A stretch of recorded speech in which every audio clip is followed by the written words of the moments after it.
binibigyan po namin ng 3 points sina Josh at Ate Klang.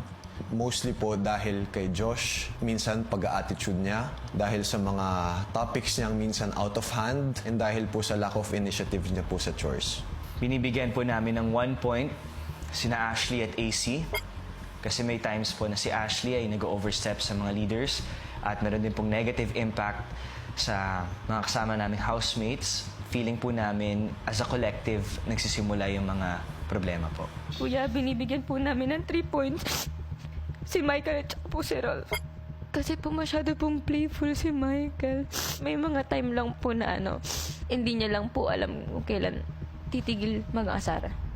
Kuya, binibigyan po namin ng 1 puntos si AC at si Ashley na parami po yung narinig namin mga issues nila with other housemates, Kuya.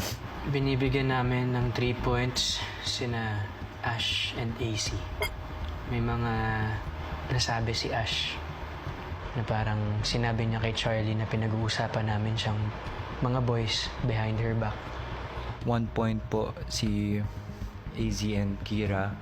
Sila po yung pinaka-detached, tahimik, di masyadong syempre nagsasalita at nagseselect ng grupo na kinakausap. 3 points sina Will and River. We observed Will na he's not present pagdating sa task, pagdating sa chores, pagdating sa personality. Parang we see him as a weak person. Binibigyan po namin ng 1 point sina AZ and Ate Kira po. We're gonna have weekly tasks that get harder and harder. We need people who will lead, who will take charge, and will speak up.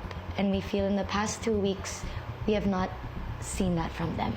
3 points sila Ashley at AZ dahil hindi po namin nararamdaman na genuine po si Ashley. Alam po namin that AC has tried to speak to Ashley about this pero sobrang na-feel po namin na wala pong nagiging improvement. Binibigyan po namin ng 1 point si Will at si River. Si Will po, hindi po siya tumutulong sa mga chores. Every time after kain, never pa po namin siya nakita naghugas, nag-arrange ng plato, or naglinis po. And then feel namin na wala po siyang ambag. 3 points sina Michael at Ralph. Michael is not being genuine. May mga nasasabi siya na sinasabi nilang para mapansin, attention seeker. Kuya, binibigyan po namin ng 1 point si Will and River. Si Will po, nafe-feel din naman po ni Josh, napapansin din na parang hindi po siya masyado maramdaman sa loob ng bahay, like sa gawaing bahay. Madalas po nakaupo lang din siya sa sofa. 3 points po si Will po at River. Nakikita lang po namin na wala pong gaanong initiative si Will. Kailangan pa po siyang pagsabihan po na kumilos po. Kailangan pa po siyang utusan po, Kuya. Kuya, binibigyan naman po namin ng 1 point si Michael at Ralph po.